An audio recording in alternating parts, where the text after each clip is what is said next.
অনেক বছর হলো আমাদের শারীরিক সম্পর্ক হয় খুব কদাচিৎ, আমি চাইলেও সে সহজে আসে না, এতে কি তার গুনাহ হয় না?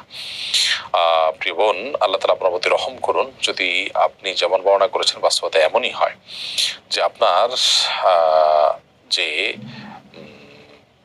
জৈবিক চাহিদা আছে সেটি তিনি পূরণ করছেন না, তিনি